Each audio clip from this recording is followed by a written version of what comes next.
悪いけど、これからあんたにすること、全部ただの八つ当たりだから。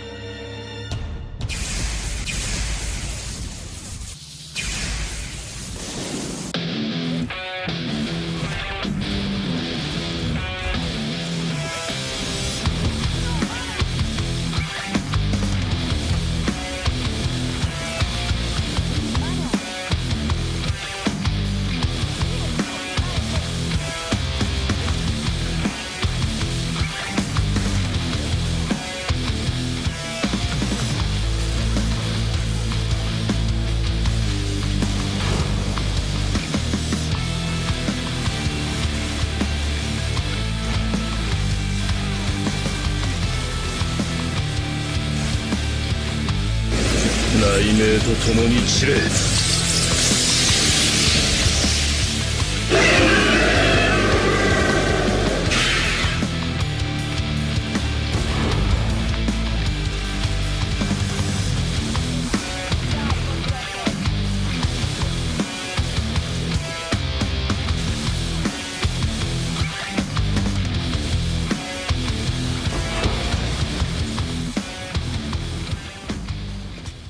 School and hello. My name is Andreas. Are you a fellow weeb and want to play your PoE character as an anime protagonist? Got that need for speed? Family. Well, look no further. The way that this build works is that we use the fact that Lightning Warp works on Ball Lightning, when normally it is a call ability, meaning it normally can only activate properly when an enemy's health is low enough as an execute. But Ball Lightning lets us cast Lightning Warp on the projectiles, dashing around the battlefield like we're in Godspeed mode, creating thunderous havoc around us. Added on to that, we use the fact that Lightning Warp leaves shocked ground when used, and combined with the 3 Dragon Solid Mask, this gives us the best of both worlds, where our lightning damage does freeze buildup but the shocked ground still applies shock on any enemy walking across it, meaning that we can freeze and shock enemies all in one glorious combo. Before going into the nitty-gritty of things, I do want to emphasize that this is not one of those Spark builds or Arc one-shot things. Like, I think this build is pretty good, pretty decent, but I did not make it to break the game essentially, or just be an absolute menace for GGG. But I did make it because I just thought it was really fun to play. And that's not to say that those builds can't be fun, to each their own. I mean, I've tried out Pillar of the Cage God build.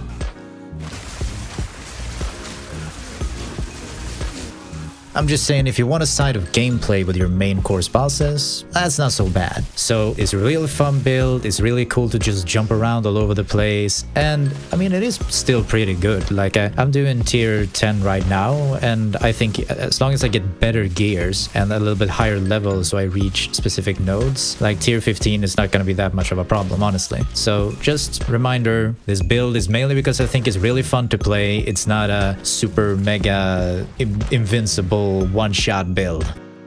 Alright, now to the gems! To start off, we have the most important skill gems, which is first of all Ball Lightning and then Lightning Warp. Since Ball Lightning is only really used to help us jump around with Lightning Warp, kinda like Minato throwing his kunais for flying Raijin Jutsu.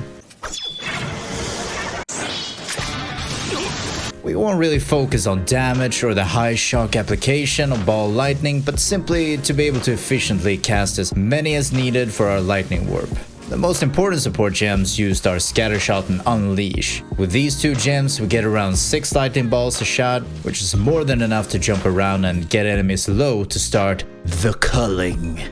After that, we can go wherever feels right for you, but I would recommend Arcane Tempo and Mobility. These 2 will give you better chance of survival if you do get into groups of enemies and have no one to jump to. With Arcane Tempo, you can quickly recast Ball Lightning to do combo again, and with Mobility, you're not as slowed down when casting the spell. You could also go Wild Shards, or if you somehow manage to get 5 slots, Wild Shard is the last support gem you'd go. But I just find that the balls don't last long enough for when Wild Shards activate. You don't really have enough time to jump around to all of them before they disappear. balls. For lightning warp, we will utilize the shocked ground as much as we can. We want as big of an area as possible for this, which is why I would want to use magnified effect for 40% more AoE, but this support gem increases the cost by a multiplier of 120%, and for me that causes mana issues when combined with bonus levels and spamming of the ability, as we will do. If you don't have any issues with the mana, then this is a great support gem, but we will get a bunch of AoE from the passive skill tree, so no worries. I personally plan to take the gem as my 5th and final gem once I manage to get a 6th link, meaning 5 slots, but getting it earlier is, like I said, if you don't have any mana issues, is a very good choice. Now, the gems I currently use is Overcharge to increase shock magnitude with 75%. Since we have shock ground, we don't have to worry about any shock duration, which this gem reduces. For the second gem, I would go Lightning Exposure to lower enemies' lightning resist. In combination with shock, this will increase your damage pretty well. If you do have mana issues, then you could potentially take inspiration here, or if you're using magnified effect together with overcharge, then the third slot using inspiration as lowering the mana cost could also be a potential combo. I'll leave that up to you. Speaking of the third slot, here I am personally using Strip Away to increase the exposure even further, since reducing resistances of enemies will help bring their resistances down even below 0, making them take even more damage, while penetration is typically only bringing them down to 0 resistance and not going any further. For the fourth slot, if you aren't using magnified effect, here is where I would use inspiration. I have had a ton of mana issues because of a very specific node in the passive skill tree that I'm using that I will go into later, but essentially, I have mana issues if I'm spamming this ability and I don't use some sort of mana reduction, so inspiration for the 4th slot is perfect. If you don't have that issue, then like I said, magnified effect is very good for this skill, but for me, it's currently overcharge, it's lightning exposure, strip away, and then inspiration. For the 5th slot, I would use magnified effect then. Now, speaking of why I'm using exposure and kind of boosting the shock rather than increasing the damage, since this is kind of our main damage skill, well, the thing is, I tried in the beginning to go all out damage for this skill and found that lowering the enemy's defenses gave me much better results than increasing my own damage for some reason, especially since exposure can lower the enemy's resistances to below 0, while penetration, as I said, will only go through the enemy's resistances until it reaches 0 and no further. That in combination with a certain ascendancy point that we will take later, which will improve our shock greatly, I just felt like this is a good combo to do.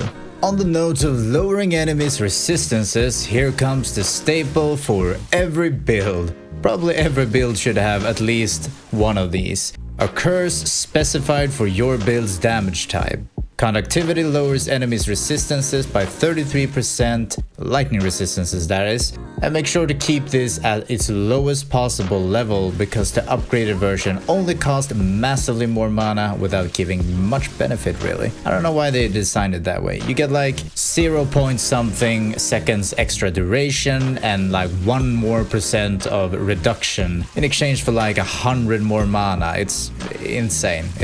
Don't level it up, it's just not worth it. But for some gems we'll use, probably go with a bit of a standard here, Heightened Curse. Just increase the effect of the curse in general, very good. I would say Persist is very nice to have the curse last longer. And if you have 3 slots, you could throw in a Focused Curse to have the skill activate faster, making it easier to hit the enemies. You could also go with something like Burning Inscription, leaving ignited ground after the curse has been activated. A little extra damage here and there ain't so bad, right? Those 2 skills are essentially the core of the build. Now, this works pretty well on its own for groups of mobs, but for bosses and rares, this alone can sometimes fall short. So we'll also add in Lightning Conduit to the mix. What is so fantastic about Lightning Conduit here is that it consumes shock to greatly increase its damage. Now, remember, as long as enemies stand on shocked ground, they are shocked. This also means that as long as enemies are standing on the shock ground, the shock is reapplied after casting Lightning Conduit, allowing us to recast it for maximum damage over and over. Pretty nice for bursting down bosses. For lightning conduit, we'll focus on damage and crit to maximize our DPS when we actually get an opportunity to use it, since, you know, it's kind of a low cast speed on it. It has about an innate 1 second cast speed. Though we want to reduce the cast speed for it, you know, it is only so much we can do. So even though we want as fast cast speed as possible, we will sacrifice it to increase damage with concentrated effect, followed with increasing crit damage at the cost of crit chance with super critical. This should be fine since we will have a lot of crit chance in our skill tree later to make up for it. The third gem I will be using is elemental focus, just flat extra elemental damage. With elemental focus, we're not able to cause elemental ailments with lightning conduit, but that's not what we're going to use it for anyway.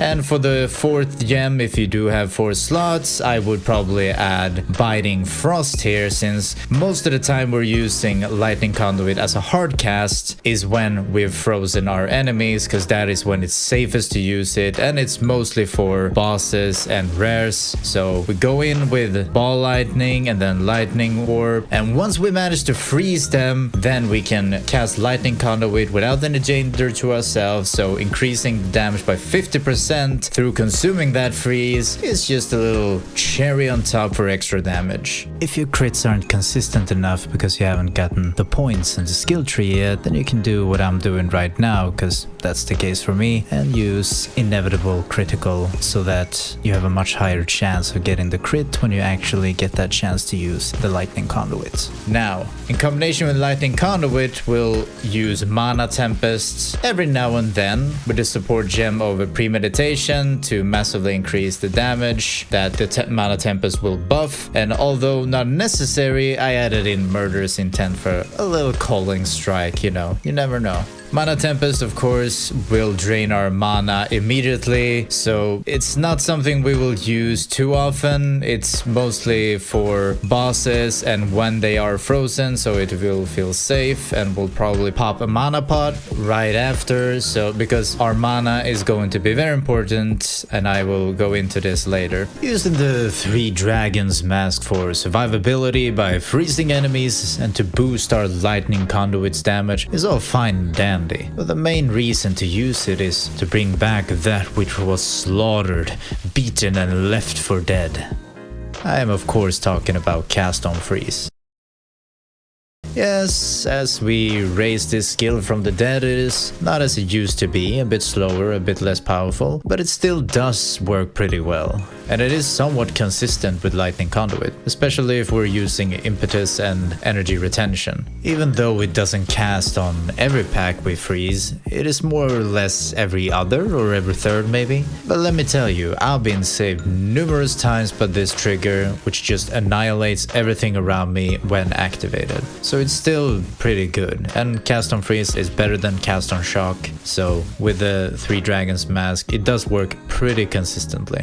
While on the topic of being saved and surviving, the next skill is Blink, and oh boy, this thing is a beauty that can just get you out of trouble real fast. Just be careful you don't accidentally jump into an edge of a wall or something. It ain't so pretty then. The support gems I recommend are Ingenuity for reduced cooldown and Second Wind to get 2 activations. Trust me, having 2 activation is really nice considering how easy it is in this game to get stuck in less than favorable game collision boxes. And Ingenuity helps reduce the downside of having 50% increased cooldown. Now, if you feel like you don't have any trouble, or maybe in the future GGG will fix some of these getting stuck issues, then, you know, maybe you don't need Second Wind, and having as much cooldown reduction for the Blink is of course very good. So you could just go with Ingenuity, that is also very fine. Now, to be able to use Blink together with Cast on Freeze or any Cast on effect really, you of course need more than the standard 100 spirit.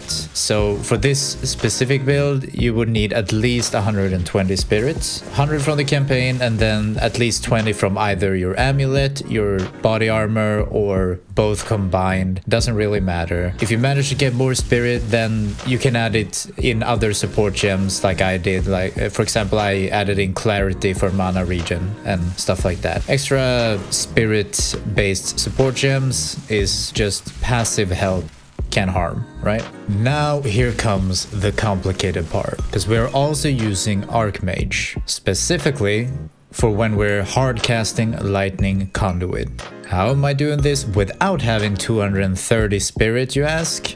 Well, we're using one of the exceptionally beautiful designs of the passive skill tree where 24 points can be set to different weapons. And when you switch between weapons, 24 points in your skill tree also change accordingly. This also applies to equipped skill gems. So our Lightning Conduit is specifically using our second weapon when cast and will automatically switch to it when cast. This also allows us to change which spirit skills are active based on which weapon we are using. So for Lightning Ball and Lightning Warp combo, we have cast on Freeze and Blink. And for Lightning Conduit, we use Archmage. For Archmage, you don't necessarily need any gems, but I added in Lightning Mastery to give it an extra skill level, which increases its buff a little. While editing this, I've tried out a different way to add in Archmage that I think is way stronger actually. However, you will give up some survivability. But I mean, best defense is a good offense, right? If you don't need resistances or energy shield from the focus and you have a really good wand, I think using an Omen Scepter in your offhand is actually really strong. You will lose potential bonus spell and lightning damage, as well as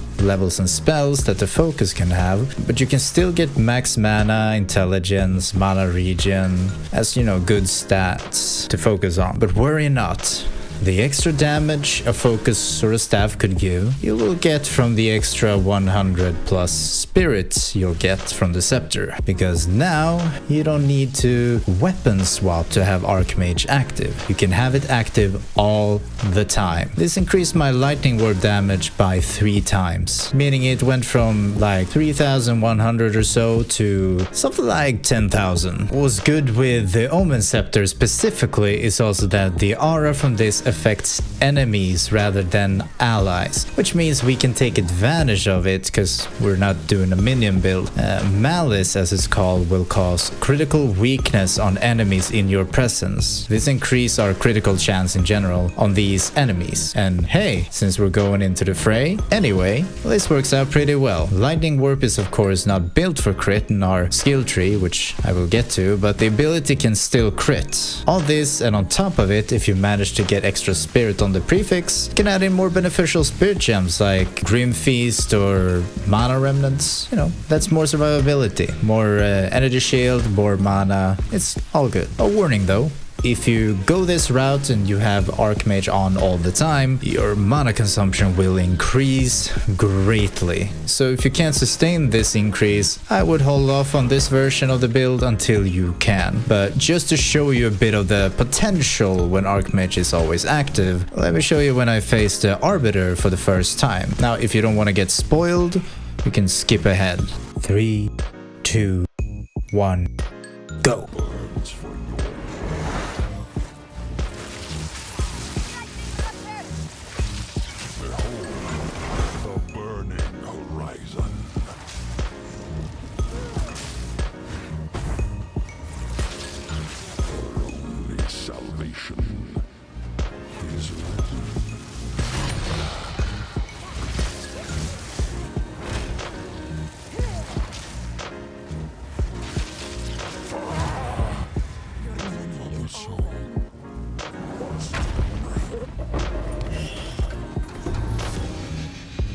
This is not one of those spark builds or arc one-shot things. Technically, I didn't one-shot him, but Archmage is broken. Now, of course, the big 6 million damage crit came from, you know, Lightning Conduit, which we already had Archmage together with before. However, now our Lightning Warp does, while the enemies are debuffed, around like 25,000 damage per jump. And we can do this jump like 6 times per kind of blitz, or whatever you want to call it. and one combo of lightning warping takes about 3 seconds, meaning we're doing like 50,000 DPS here. I feel like that's pretty good, especially since this ability is mostly used to either lay shocked ground for the bosses or wiping out mobs, which with cast on freeze lightning conduits, everything just get kind of wiped out. Together with the weapon swapping, I will show you the passive skill tree, and as I've not yet reached max level, I will show you the intended skill tree once you have all 123 skill points. For normal points, we will try to take nodes that are good either way, like max mana, mana regen, energy shield, general lightning elemental or spell damage, while simultaneously just trying to reach the different nodes for the weapon set points. We'll also pick up Mind Over Matter and Chaos Inoculation, since Mind Over Matter will give us a health pool despite Chaos Inoculation, and Chaos Inoculation protects us from one of our greatest weakness, which is Chaos Damage, which completely annihilates energy shields. This build also does have Eldritch Battery, however, only take this node once you have the Everlasting Gaze Azure Amulet, and not before, because Energy Shield is very important for survivability, and this amulet lets you have Energy Shield despite Eldritch Battery. Now, for weapon set 1, where we will be focusing on buffing our lightning warp, we will go into a lot of area of effect, area damage, and shock magnitude, as well as a little bit of exposure increase.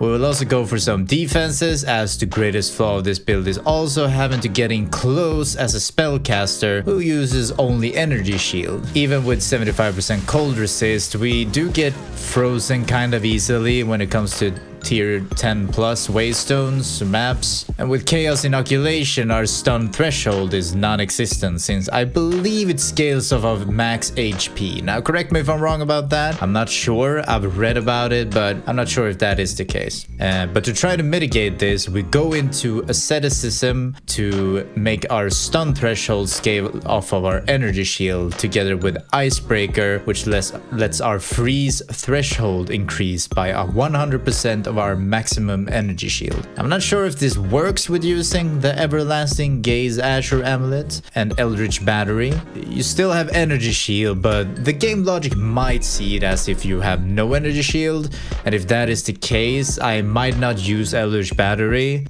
Although having Eldritch Battery together with the amulet, it does give you a lot of mana, which is also health, and you still have energy shield, which is a little bit more protection, so maybe it is fine anyway. And then maybe you could redistribute the nodes that are for the stun threshold and freeze threshold into other things that could be beneficial. I'm not really sure. I feel like you could make a call on your own whether you feel like you're getting stunned and frozen and that actually kills you a lot, or because you have Eldritch Battery together with the amulet, you do survive more easily, because maybe you get frozen and stunned anyway when they come to really high tiers, because maybe it's kind of unavoidable. Not sure, but I'll have to try it out more and do some testing, but you could also make that assessment by yourself. As for weapon set 2, which will be our chiming staff in this case, I will go into more to the gear later, but with the chiming staff we will place down the buff, the sigil of power, and cast lightning conduit as a hard cast, so we want as much crit chance and crit damage as possible, with a bit of cast speed to make it faster. Lightning conduit does, as I said, have an innate 1 second cast, so we can't increase the cast speed too much, but a little bit added does help. So a lot of crit chance and crit damage nodes to just up that damage even further. And lastly, we have the wonderful beauty of the Stormweaver and why shocked ground is so incredibly good. In the Stormweaver ascendancy, we take our first 2 points into strike twice. This makes it so we can apply shock twice, meaning any shock magnitude we increase is basically doubled, and any extra damage from shock is also doubled on the enemies. We still need 2 layers of shock ground from the lightning warp to apply 2 shock debuffs, but considering we most likely jump in and use lightning warp about 6 times or so, maybe even more, I think we'll be fine. Points 3 to 4 we put into constant gale, which gives us a permanent arcane surge. This is also why we're going into other nodes that increases the effect of arcane surge, because we're just gonna have extra cast speed and mana regen based off of arcane surge all the time. Points 5 and 6 we go force of will. We are already investing a lot into maximum mana, so gaining even more bonuses from it is perfect. With this, more maximum mana also means more spell damage, life essentially, because this will be our new HP. It means more cast speed and mana regen from arcane surge. So just max mana is going to benefit us in so many ways. It's just insane to have everything under one stat like this. Very nice combination. Now, for the last 2 points, I think it's up to you. All choices are pretty good, honestly. Heart of the Storm is good for more survivability. Scouring Winds is great for more exposure, which means enemies will have their resistances lowered by another 20%. And Temple's Caller, although it might be the least viable option, since without Rain Dancer you can only have 1 up at a time, and you summon a storm through crits, which is we mainly do by hard casting Lightning Conduit every now and then, but if you manage to have the storm up consistently, it does decent damage and slows enemies, which is quite nice. Personally, I will be going with Scouring Winds. That extra 20% lightning exposure is just really good for damage against bosses and rares, and the only problem we have with packs of enemies is really getting stunned or frozen. As long as that doesn't happen, we typically annihilate every pack of mobs in our way. And the extra exposure is also very nice later on with higher tiers, when enemies typically get buffed to their elemental resistances and effects like that. 4 jewels in the passive skill tree socket. In my opinion, I think the best slot would be Magnitude of Shock, Magnitude of Ailments, and then critical spell damage and mana regeneration, or you could also do critical spell chance. But other good stats are increased spell damage, increased elemental damage, increased area of effect, cast speed, mana on kill, and increased meta skill energy for more consistency on the cast on freeze. But the most important stat is of course the magnitude of shock and ailments, because we really wanna go into the fact that we can do double shock, which, you know, increases the damage the enemies will take, and with the double shock, anytime we increase magnitude, the magnitude essentially increases, you know, double up, because 2 shocks on enemies. As for the gear, we've already mentioned a little bit of it. You don't necessarily need any uniques for the basic of the build. Instead of cast on freeze, you could use cast on shock, but it's not as good or consistent. So the most important uniques to make the build work, I would say the best one is the 3 Dragon Solid Mask that we mentioned earlier, and the Everlasting Gaze Azure Amulet together with Eldritch Battery, if it still works with your stun and freeze threshold nodes in the skill tree, or if you feel that the benefit of Eldritch Battery outweighs not having a high stun or freeze threshold. Another incredibly good unique in its own right, but also something that could offset if you do have bad freeze threshold, is the Dream Fragments Sapphire Ring. With this, you at least wouldn't need to worry about being frozen, and the 20% max mana increase is probably one of the best buffs you're gonna get from any gear in this build. Added on to that, if you manage to get your hands on Ingenuity Utility Belt that increases your ring's effect by 40 to 80%, things really get crazy. Other than that, on rare items, the general stats I would prioritize would be flat max energy shield, flat max mana. As with Eldritch Battery and the Everlasting Gaze Azure Amulet, more max energy shield means more max mana, which goes back into energy shield, and max mana means more spell damage, cast speed, mana regen, energy shield, and essentially life. Of course, you want enough elemental resistances on different equipment to reach cap, but for the specific stats you want to look for rings or ring, if you have Dream Fragment Sapphire Ring, you'd want to try and get lightning damage along with some cast speed, maximum mana regen. Intelligence and rarity of items isn't too bad either. For amulet, if you don't have or you don't use the Everlasting Gaze Azure Amulet, you could go either Azure Amulet for mana regen, Lunar Amulet for flat energy shield, or a Solar Amulet for more spirit. Gold Amulet with rarity is decent as well, but the general stats on the amulet should be percentage increase in max mana. I think the max is about 10%. Max mana, spell damage, and levels in all spells, increased mana regen, and the last stat can be either intelligence, crit chance, or crit damage. If you don't have enough spirit on your body armor, having at least 20 spirit on the amulet instead of spell damage is pretty good too. Now, if you don't have the unique utility belt, you can use the rare utility belt instead, but having that 20% instant recovery when using flask could save you when stunned or frozen as you spam your mana flask. The stats should be max mana and increased flask mana recovery rate, 2 charm slots, and the rest is simply if you need resistances, then you want resistances. If you don't need it, then anything that buffs your flask is good. Now, gloves should have their unique bonus, which is crit damage increase. Other than that, they can have the normal extra stats like max mana, max energy shield, intelligence, any resistances you need, so on and so forth. Same goes for boots. They should have movement speed, as much movement speed as you can get, and after that, max mana, max energy shield, and resistances. In weapon set 1, you can use either a voltaic staff or a wand and focus, whichever has the better stats. I personally would prefer wand and focus, as it gives extra energy shield and can provide with more resistances if needed, but dealer's choice. What is important is to have levels of lightning skills or spells in general, and lightning and spell damage. The difference from weapon set 2 is that we focus more on defenses with our damage, so having max mana and mana regen is very good instead of crit. If you gain mana on kill, that isn't too shabby either, but not best in slot. A hidden sleeper is a fix,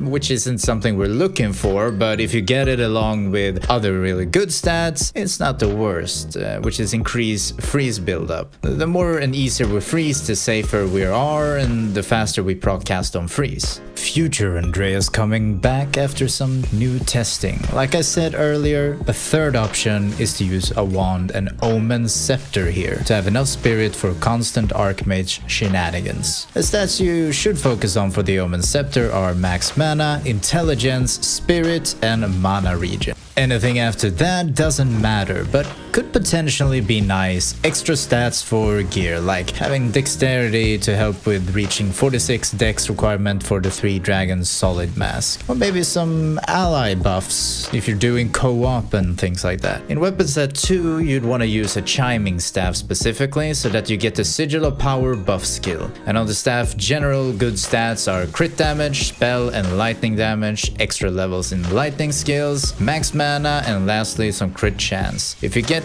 cast speed or intelligence, that isn't the worst either, but the important parts are the 2 crit stats with spell levels, and at least maybe 1 damage bonus. If you have reached all these requirements for stats and feel like you're okay with having a little less energy shield and you're overcapped in resistances and so on, you could potentially add Kitoko's current unique gloves in this build for some extra lockdown of enemies. Right now, I personally need resistances and energy shield from my rare gloves, but if not, I would consider to run this simply because if you do, you can first freeze enemies and right after electrocute them with lightning conduit. I did this while testing a little bit on a duo boss where I jumped in until I froze both, giving me a free lightning conduit which breaks the freeze and immediately electrocuted them, letting me recast lightning conduit 2 more times and killing them. On the other hand, you do lose potential crit damage buff with the rare gloves, so it all depends on whether you feel like it's easier to clear with more kinda stuns with electrocute, with more like lockdown, or if you rather have more damage with the increased crit damage. And that's the build. Now get out there and don't come back until I hear rumors of multiple thunder gods wreaking devastation upon the Atlas. Or to, come back because you liked the video and you subscribed, and I really want to see more because you think I'm kind of charming, funny, cool, and... この円の中に入ったら殺す。 The Everlasting Gaze Azure Amulet. The Everlasting Gaze Azure Amulet.